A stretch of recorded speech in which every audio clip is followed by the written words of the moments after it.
that intro.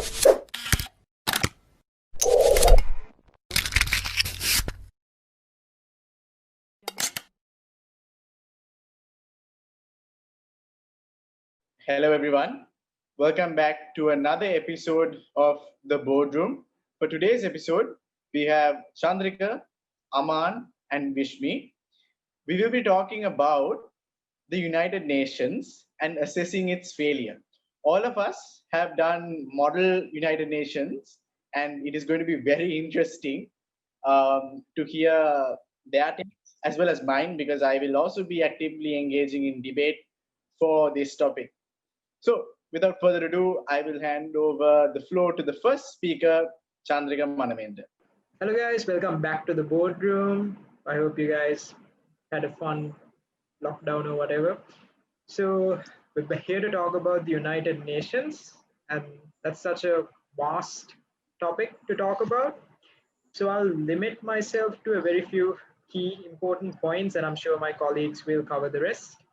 So, why why do people classify the United Nations as a failure? Well, one can say simply because there exists many wars in this world, and the existence of the UN is to simply not ensure to ensure that there aren't any wars. And so, by the mere fact there exist wars, the UN is somewhat failing.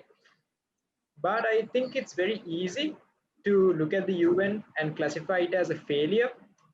But nowadays, people are quite inclined to be very cynical.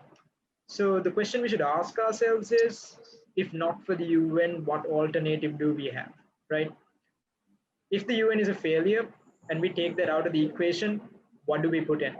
That's the question we should be asking ourselves. We should not simply label it as a failure and just say, the UN doesn't work. The Security Council is a failure. The existence of veto powers is detrimental to the maintenance of world peace. Can you say all of that? But then you have to think, what's the alternative? Because in the absence of an organization like the United Nations, what we're left with is groups of countries that have their own agendas, and much more larger and more powerful countries with their own individual agendas. And then the question becomes less of diplomacy and more of which country has the most resources, which country has the most strategic advantage over the other, right? In a world like that, countries of a lesser strategic standing and resources would be marginalized and would not have a voice, right? But something that we can address within the UN itself to make it much more efficient, in my opinion, would be the veto powers, right? I do believe that the existence of veto powers do make the UN inefficient, but then I also am realistic enough to understand without their existence, the UN would not exist. It would not have come into existence in the first place, right? Because only because countries were promised veto powers did they enter the UN. So, realistically speaking, if at all it is possible, veto powers, that's something we should focus on, something that hopefully would not exist in a few years, but once again, not possible. Countries are trying to get the veto power, not get rid of it. Uh, and apart from that, I think it's important to understand that the UN, apart from a simple peace maintenance piece of machinery, have evolved itself into much more, with many branches helping out in many social and much more economical uh, settings, with people being given education, with certain cultural sites being protected, with certain heritages being protected. So to relegate the UN as a failure simply because world peace isn't at its, let's just say, the best position it's been in the last few decades is very presumptuous. And there are many things that the UN have done and can continue to do.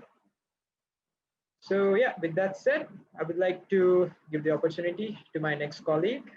Hi guys, I'm Aman, and I honestly thank Chandrika for his opinion. It's actually pretty good, and actually most of the things were in line of what I said. But I'd like to expand on what he said a little bit. It's mainly comes between like with the main inherent flaws of democracy and how democracies work, and at a core conflicts of interest. Because like Party A will want one thing, party B will want one thing, and whoever is bigger and more powerful gets what they want, and majority loses, right?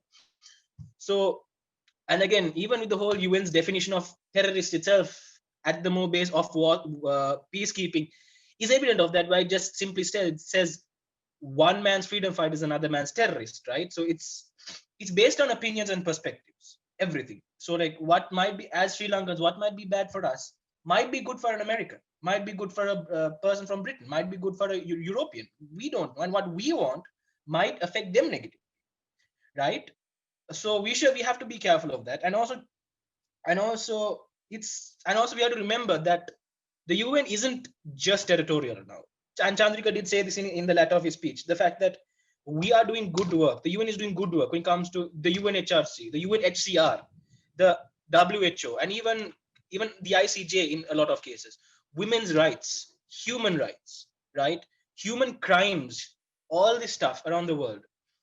It wouldn't be where it was without the UN. We have to acknowledge that. Even disaster management, things like that, it isn't like, especially disaster management, right? Like even before any country can respond, the United Nations is the first to send its resources, the United Nations and the Red Cross.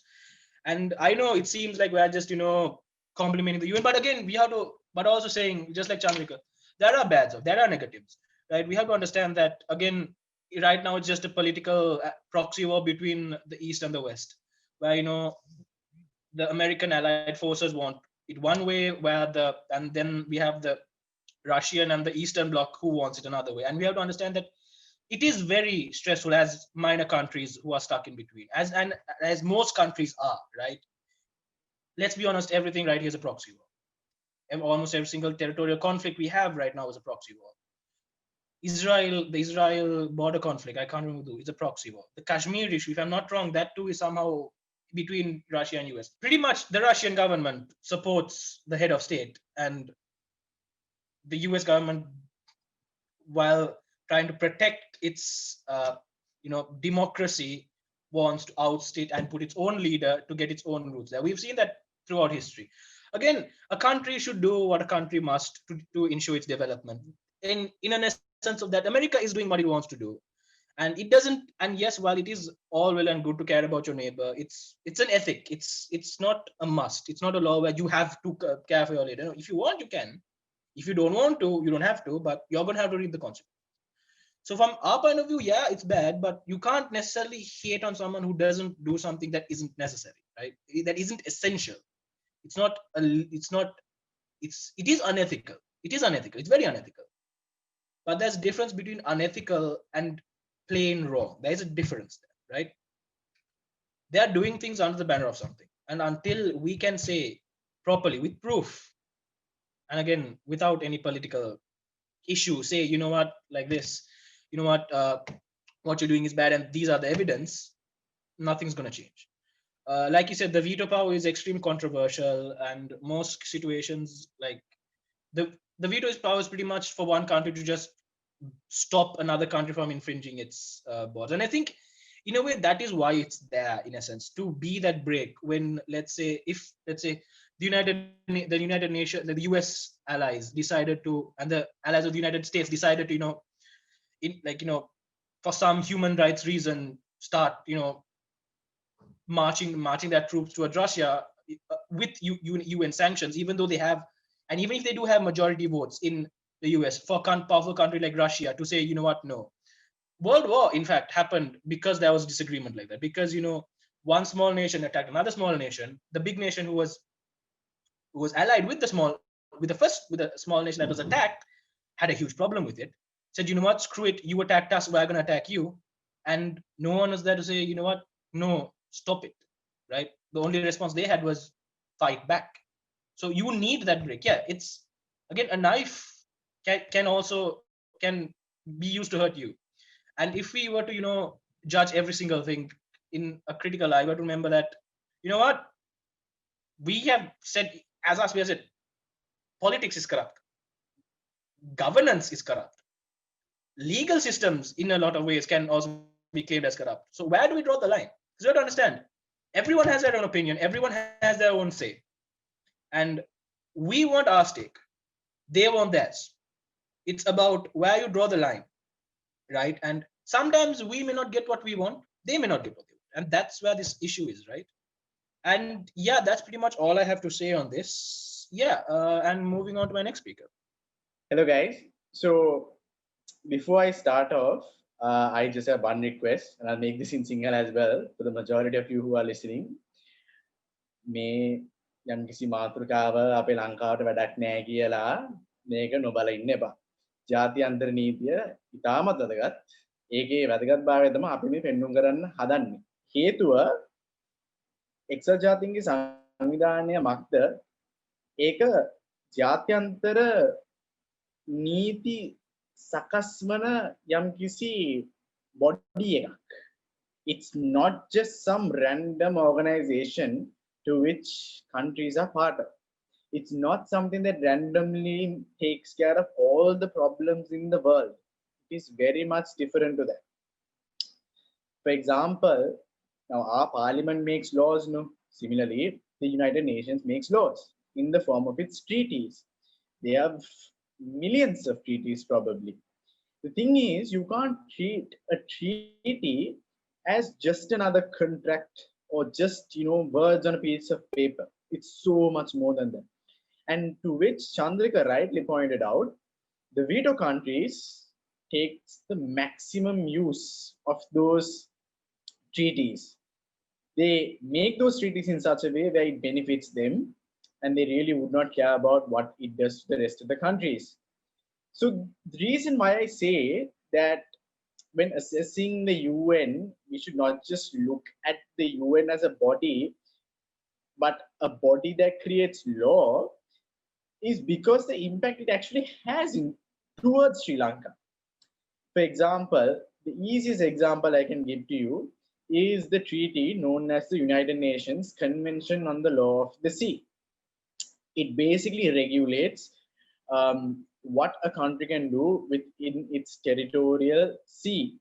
So for those of you who do not know, ඕනෑම රටකට යම්කිසි මුහුදු ප්‍රමාණයක් තියෙනවා ඒගොල්ලන්ට අයිති වෙන. ඒ යම්කිසි ප්‍රමාණය ඇතුළත ඒගොල්ලන්ට ඕනෑම ක්‍රියාවලියක් කරන්න පුළුවන්. ඒක ඒගොල්ලන්ගේ තියෙන sovereign right එක කියලා තමයි කියන්නේ. The problem is, for example, if you take what is happening in South China, we have conveniently labeled it as the South China Sea dispute for any of you who wants to look it up. So the South China Sea dispute is where China is basically creating lands in the middle of the sea. They are creating artificial islands. And then they are saying that, look, because of these existence of such islands, and because there are people, and those people are Chinese, that the Chinese government has the right to do whatever it wants, which includes those seas as well. If you get what I mean. අනිතකින් කියනවා නම් ඒගොල්ලෝ යම්කිසි එම island සකස් වෙලා තියෙන නිසා ඒ island වටේ තියෙන මුහුද තියෙනවනේ. ඒ මුහුදත් චයිනාවට අයිති වෙන්නේ, චයිනාවට ඕන දෙයක් ඒ මුහුදට කරන්න පුළුවන් කියන නීතිය තමයි ඒගොල්ලෝ මේ ගේන්න හදන්නේ ජාත්‍යන්තර තත්වයකට. So it's a bit of a problem, right? Imagine Port City, let's say that Port City, the contract that happens is such that China basically has 60-40 split, probably going to be way more than that. But if it is still a 60-40 split, the issue is you can basically say and argue that China owns the port and the surrounding. Hence, China can easily argue, I think we also should have the right to do whatever we want in that area of the sea. Why? Because that's what the UNCLOS says. That's just one example.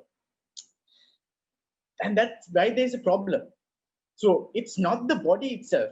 Don't look at the UN and say the UN is a failure. Because the UN is not a failure. The UN is in fact a success. But the thing is, a UN is basically a puppet. A League of Nations is just a puppet, right? Essentially what matters is the influence you have, right?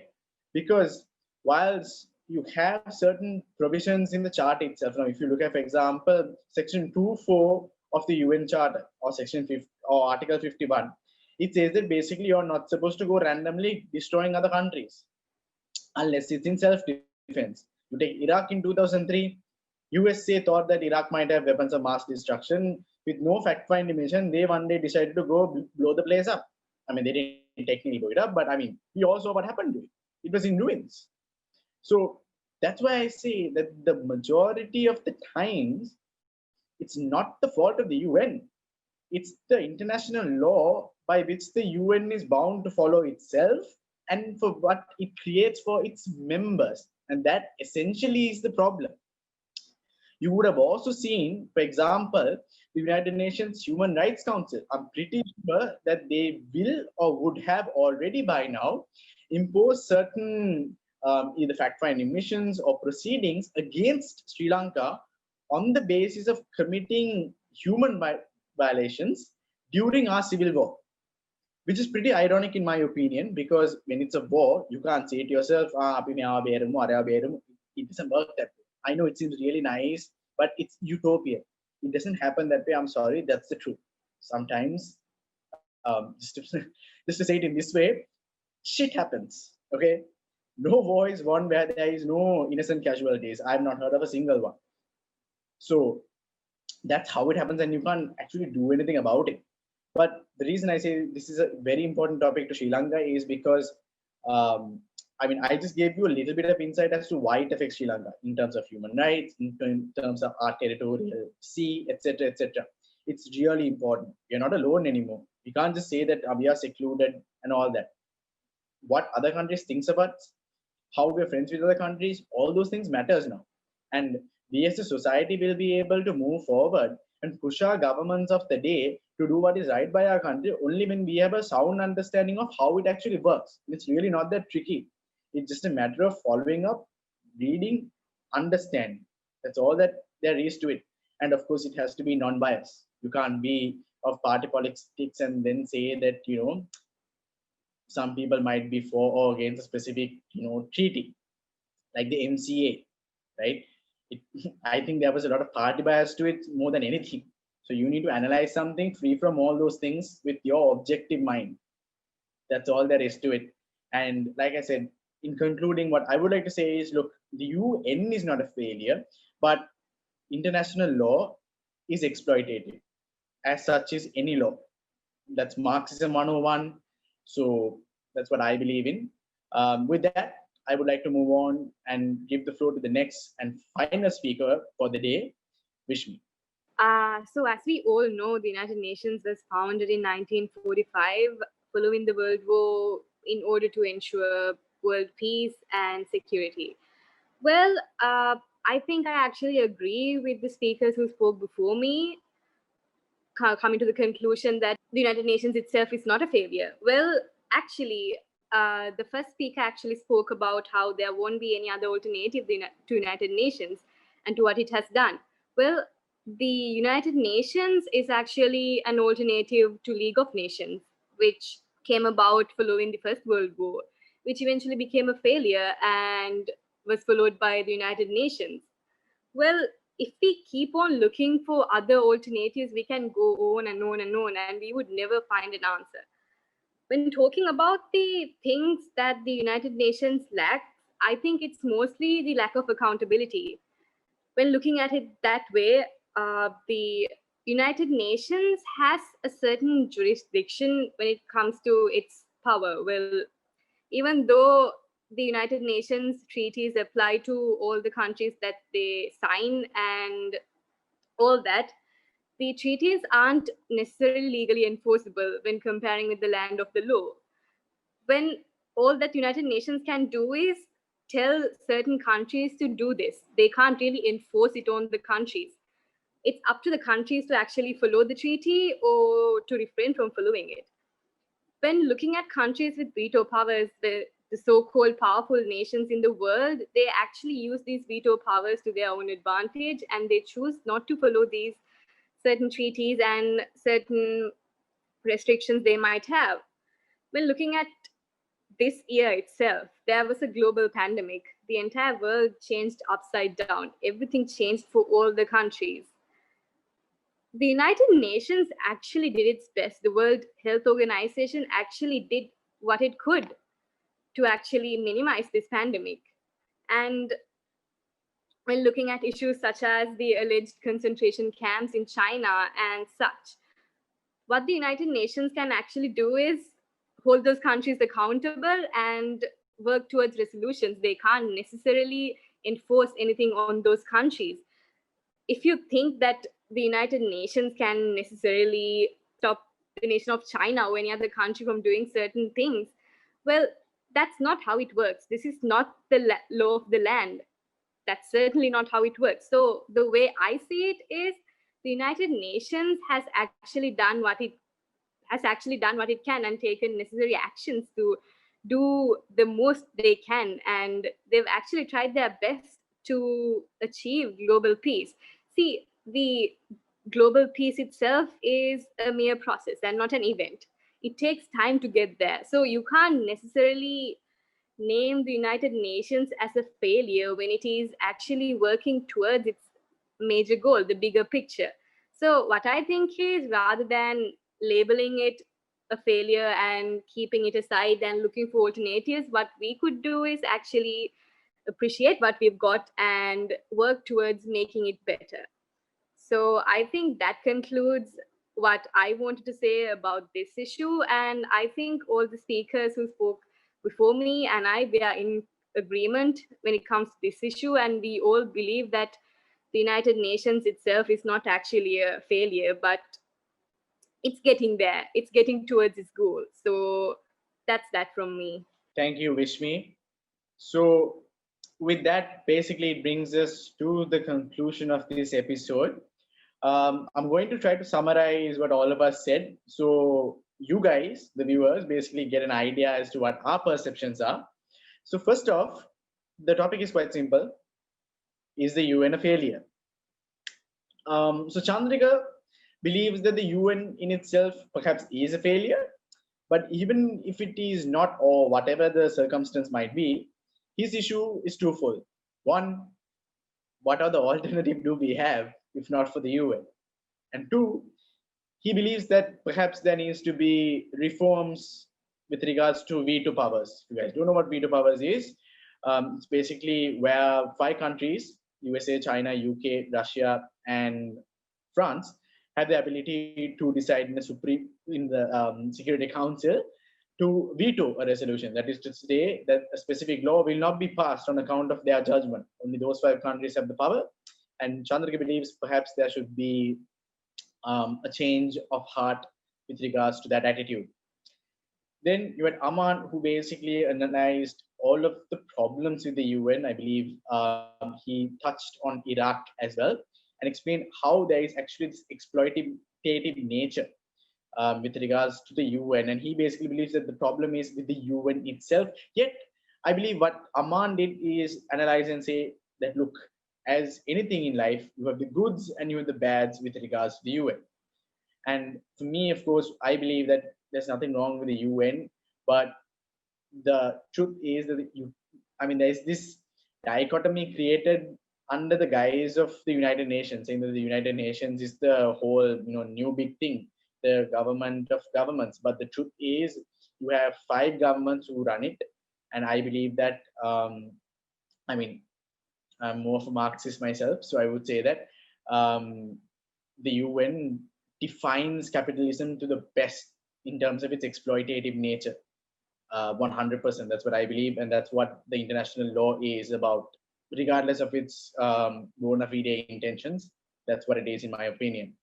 Finally, you have Vishmi, who also says somewhat a similar thing, but more than anything, what Vishmi says is that it's not necessarily a failure, because we see that if we didn't have the UN, if we didn't have the WHO, many countries would be in peril right now because of the ongoing COVID situation. And that's where she stands on the point that, look, you actually need something like the UN. I think that's what she's trying to say, regardless of its defects. I think that's similar to what Chandrika is also saying as well. Not for the UN, what do you have? So we're going to put the ball back into your courts. Okay. We gave different opinions as to what we think it is. Right? And we didn't conclusively say whether the UN is a failure or not. And we are not going to either. But what we're going to do is we're going to post something on IG. Okay. And you guys get to vote on it and explain your opinions. You can say whether the UN is a failure or not, right? We're going to put up a poll. Make sure you guys watch this episode. And that way I feel like you guys also can be a bit informed as well. Don't just be like, okay, UN failure. Just because you feel like it, don't, just vote. Hope you guys watch this episode. And as always, thank you.